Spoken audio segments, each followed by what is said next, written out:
आज है 23 जुलाई 2024 दिन मंगलवार। Welcome back to clean news UP. चलिए देखते हैं उत्तर प्रदेश की 25 फटाफट बड़ी खबरों को। बिजली विभाग ने यूपी के हजारों ग्राहकों को दी बड़ी राहत। इस काम के लिए एनओसी की जरूरत नहीं होगी। सरकारी विभागों में कोई काम कराने के लिए नाकू चने चबाने पड़ते हैं। विभिन्न कार्यों के लिए एनओसी यानी अनापत्ति प्रमाण पत्र लाना एक अनिवार्य शर्त होती है। किसी मकान में नया कनेक्शन लेना हो तो मकान मालिक से एनओसी लेनी होती है।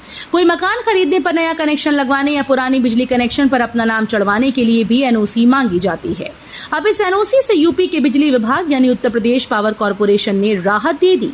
अगर मकान मालिक बदलता है तो बिजली का नया कनेक्शन दिए जाने अथवा पुराने कनेक्शन में नाम परिवर्तन कराने की इस एनओसी वाली बाधा को समाप्त कर दिया गया है। दिल्ली देहरादून यूपी के कई शहरों के लिए यहां से चलेंगी रोडवेज बसेस। अगर आपको देहरादून जाना है तो आपको रोडवेज की बसें मोतीचूर बस अड्डे से मिलेंगी। यहीं पर बसेस वापस आएंगी। इसी तरह रुड़की और दिल्ली से आने वाली बसेस ऋषिकुल मैदान में रुकेंगी और यहीं से वापस रुड़की और दिल्ली के लिए रवाना होंगी। नजीबाबाद से हरिद्वार आने वाली बसेस को चंडीघाट बस अड्डे पर आना होगा। परिवहन निगम ने कांवड़ मेला और वीकेंड पर शहर में बढ़ने वाले ट्रैफिक दबाव को कम करने के लिए चंडीघाट, मोतीचूर, ऋषिकुल मैदान में 3 वैकल्पिक बस स्टैंड की व्यवस्था की। केशव मौर्य ने सीएम योगी के विभाग से मांगी नौकरियों में आरक्षण पर जानकारी। यूपी में नौकरियों में आरक्षण को लेकर सियासत तेज हो रही है। पिछले दिनों केंद्रीय मंत्री अनुप्रिया पटेल द्वारा सीएम योगी आदित्यनाथ को लिखी एक चिट्ठी को लेकर काफी चर्चा हुई थी। अब डिप्टी सीएम केशव मौर्य की एक चिट्ठी चर्चा में है। डिप्टी सीएम ने सीएम योगी आदित्यनाथ के नियुक्ति और कार्मिक विभाग के अपर मुख्य सचिव को चिट्ठी लिखकर आउटसोर्सिंग और संविदा से नौकरी में आरक्षण का लाभ दिए जाने को लेकर जानकारी मांगी है। गीडा में बनेगा 4 लेन बाईपास, हाईवे पर कम होगा दबाव। कालेसर से लेकर सैजनवा तक मुजफ्फरपुर लखनऊ हाईवे के बोझ को कम करने के लिए 4 लेन बाईपास बनाया जाएगा। तेनुआ टोल प्लाजा से लेकर सेक्टर 15 होते हुए बीटी रावत के आगे मेन रोड से जुड़ने वाले इस बाईपास के लिए गीडा प्रशासन ने प्रस्ताव राष्ट्रीय राजमार्ग मंत्रालय को भेज दिया। पिछले दिनों मुख्यमंत्री की समीक्षा बैठक में सैजनवा विधायक ने भी इस मामले को उठाते हुए प्रदेश सरकार की तरफ से भी पहल करने की मांग की थी। संगठक महाविद्यालयों में कौशल विकास के 24 नए पाठ्यक्रम होंगे शुरू। नई शिक्षा नीति के तहत प्रोफेसर राजेंद्र सिंह राज्य विश्वविद्यालय के 703 संगठक महाविद्यालय सत्र 2024-25 से कौशल विकास के 45 पाठ्यक्रम पढ़ाए जाएंगे। इसमें 24 नए पाठ्यक्रम हैं जो सत्र 2024-25 से शुरू किए जाएंगे, जबकि 21 पाठ्यक्रम पहले से संचालित किए जा रहे हैं। नया आगरा बसाने का काम शुरू। यमुना विकास प्राधिकरण से जुड़ी इस वक्त की सबसे बड़ी खबर सामने आ रही है। ये गौतम बुद्ध नगर की सबसे बड़ी खबर है।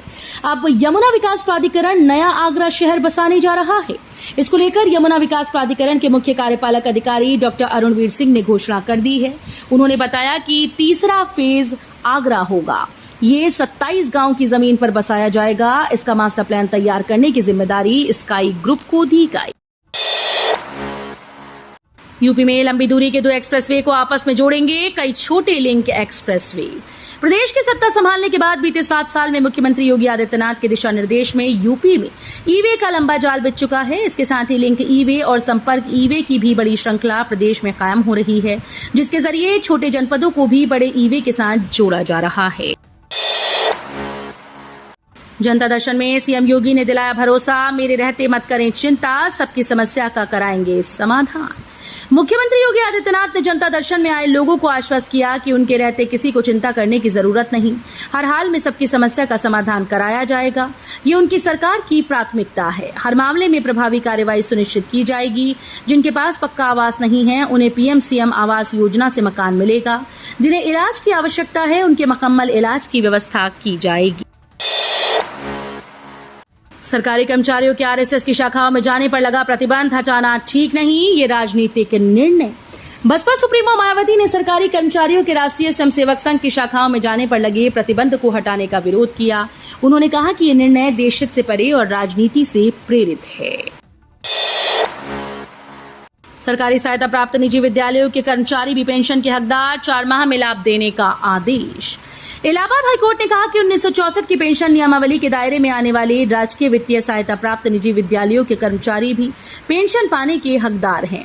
ये फैसला न्यायमूर्ति प्रकाश पीड़िया की एकल पीठ ने मैनपुरी के एक जूनियर हाई स्कूल से सेवानिवृत्त लिपिक धामी लाल शाह की याचिका स्वीकार करते हुए सुनाया है। हाईकोर्ट का आदेश, निलंबित कर्मचारी को निर्वाह भत्ता देना जरूरी, विभागीय जांच पूरी करने का निर्देश। इलाहाबाद हाईकोर्ट ने कहा कि जब तक कर्मचारी निलंबित रहेगा उसे निर्वाह भत्ता देना जरूरी है। हाईकोर्ट ने कहा कि 2 सप्ताह के भीतर निलंबित कर्मचारी का बकाया निर्वाह भत्ते का भुगतान किया जाए। साथ ही विभागीय जांच 3 माह के भीतर पूरी करने का निर्देश दिया। न्यायमूर्ति अजीत कुमार की कोर्ट ने ईशपाल सिंह की याचिका पर ये आदेश दिया है। केशव मौर्य ने सीएम योगी के विभाग से मांगा कर्मचारियों को आरक्षण का ब्यौरा। उत्तर प्रदेश के मुख्यमंत्री केशव प्रसाद मौर्य ने मुख्यमंत्री योगी आदित्यनाथ के विभाग को पत्र लिखा। डिप्टी सीएम ने नियुक्ति और कार्मिक विभाग के अपर मुख्य सचिव को पत्र लिखकर आरक्षण का ब्यौरा मांगा। इस लेटर में केशव मौर्य ने कहा कि वो इस मुद्दे को विधान परिषद में भी उठा चुके हैं।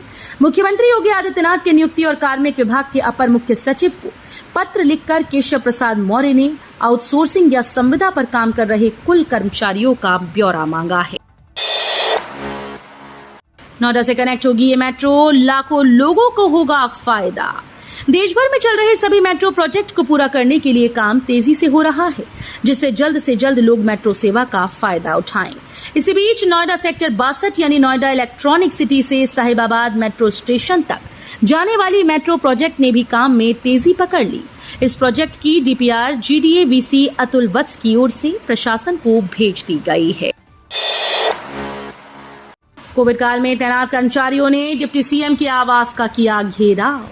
यूपी में कोविड काल में तैनात कर्मचारियों ने अपनी सेवाएं बहाल रखने के लिए सोमवार को डिप्टी सीएम व स्वास्थ्य मंत्री ब्रजेश पाठक के आवास का घेराव किया। कर्मचारियों का कहना है कि उनकी नौकरी पर खतरा है, कभी भी इनकी सेवाएं समाप्त की जा सकती हैं। यूपी के विभिन्न जनपदों से लगभग 2000 कोविड कर्मचारियों ने डिप्टी सीएम के सामने कर्मचारियों को हर महीने नौकरी जाने के भय से निजात दिलाने की मांग की।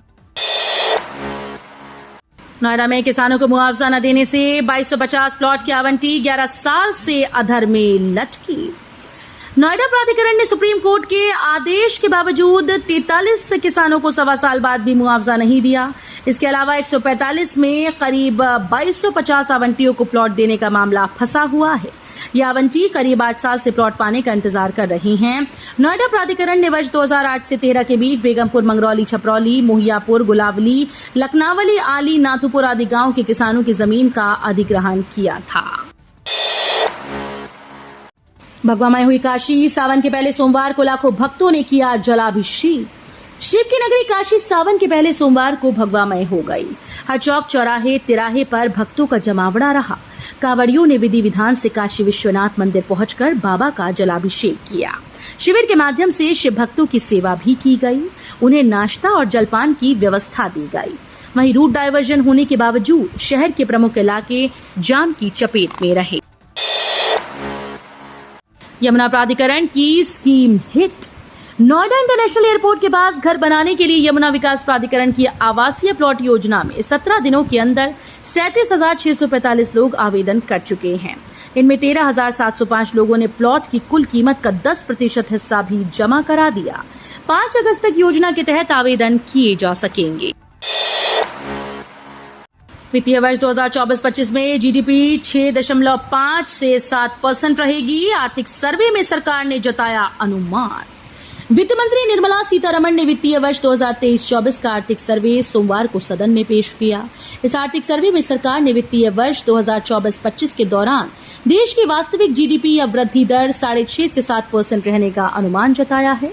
आर्थिक समीक्षा में कहा गया कि पूंजीगत व्यय पर सरकार के जोर और निजी निवेश में निरंतर गति से पूंजी निर्माण वृद्धि को बढ़ावा मिला है।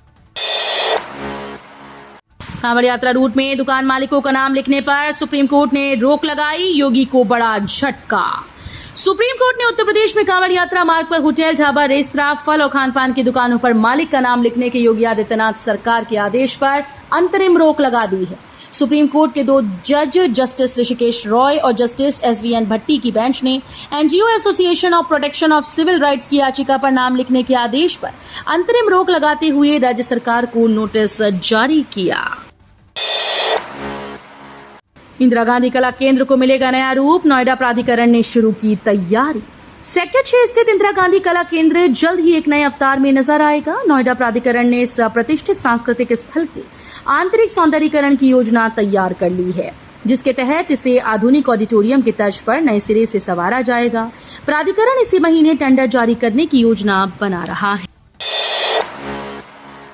सेना में भर्ती किए गए 1 लाख अग्निवीर, 70,000 को विभिन्न बटालियन में किया गया तैनात। भारतीय सेना के लेफ्टिनेंट जनरल CB बोनप्पा ने रविवार को कहा कि अब तक 1 लाख अग्निवीरों को भर्ती किया जा चुका है। उनमें से लगभग 70,000 को यूनिट्स में तैनात कर दिया गया है। बोनप्पा ने कहा कि वर्ष 2024-25 के लिए लगभग 50,000 रिक्तियां निकाली हैं और भर्ती प्रक्रिया जारी है। जून 2022 से योजना की शुरुआत हुई थी। दिसंबर 2022 जनवरी 2023 में पहला बैच शामिल किया गया था। सेना में लगभग 1 लाख अग्निवीरों की भर्ती हो चुकी है। इनमें 200 महिलाएं भी शामिल हैं। यूपी में विधानसभा सत्र शुरू होने से पहले अखिलेश का बड़ा फैसला, बीजेपी से होगी जोरदार भिड़ंत। उत्तर प्रदेश में विधानसभा सत्र शुरू होने से पहले समाजवादी पार्टी के राष्ट्रीय अध्यक्ष अखिलेश यादव ने बड़ा फैसला लिया। सपा प्रमुख ने विधान परिषद में पार्टी के नेता के नाम को मंजूरी दे दी। सदन में अब लाल बिहारी यादव विधान परिषद में सपा के नेता विरोधी दल होंगे। समाजवादी पार्टी ने लाल बिहारी यादव के समर्थन का पत्र परिषद के सभापति को भेज दिया है। पेरिस ओलंपिक के लिए IOA को 8.5 करोड़ देगा BCCI। BCCI ने पेरिस ओलंपिक के लिए भारतीय ओलंपिक संघ को 8.5 करोड़ रुपए की सहयोग राशि देने का ऐलान किया। BCCI सेक्रेटरी जय शाह ने एक्स पोस्ट के जरिए लिखा कि मुझे ये घोषणा करते हुए गर्व हो रहा है कि BCCI पेरिस ओलंपिक 2024 में भारत का प्रतिनिधित्व करने वाले हमारे बेहतरीन एथलीट्स को सपोर्ट करेगा। ITR फाइल करने वालों की बड़ी मुश्किलें, इस वजह से अब लग सकती है पेनल्टी। आयकर विभाग की वेबसाइट कई दिनों से डाउन चल रही है, जिससे रिटर्न फाइल करने में परेशानी आ रही है। इससे सीए और अधिवक्ता को काफी परेशानियों का सामना करना पड़ रहा है। दरअसल 31 जुलाई तक नौकरी पेशा वालों को रिटर्न फाइल करना है, इसलिए सीए और अधिवक्ताओं के यहाँ रिटर्न दाखिल करने वाली फाइल्स की संख्या बढ़ रही है, लेकिन वेबसाइट धीमी होने से काम प्रभावित है। तय समय सीमा के भीतर इनकम टैक्स की वेबसाइट पर रिटर्न अपलोड ना हुआ तो न्यूनतम 1000 और 5000 प्रति रिटर्न जुर्माना भी आयकर विभाग लेता है। सीएम योगी के निशाने पर आजमगढ़ के डीएम एसपी एमएलसी की शिकायत पर लगाई फटकार, दिए कड़े निर्देश। मुख्यमंत्री योगी आदित्यनाथ ने सोमवार को आजमगढ़ पहुंचे और मंडल के तीनों जिलों के विकास कार्यों और कानून व्यवस्था की समीक्षा की। इस दौरान अधिकारियों के फोन न उठाने और शिकायत मिलने पर डीएम और एसपी को फटकार लगाई गई। सीएम योगी ने यहां तक कहा कि अगर कोई काम नहीं कर सकता तो कुर्सी छोड़ दे। व्यवस्था में तत्काल सुधार लाने का योगी ने निर्देश दिया। तो ये थी आज की 25 फटाफट बड़ी खबरें। अगर आपको न्यूज पसंद आई हो तो वीडियो को लाइक और शेयर जरूर करें। धन्यवाद।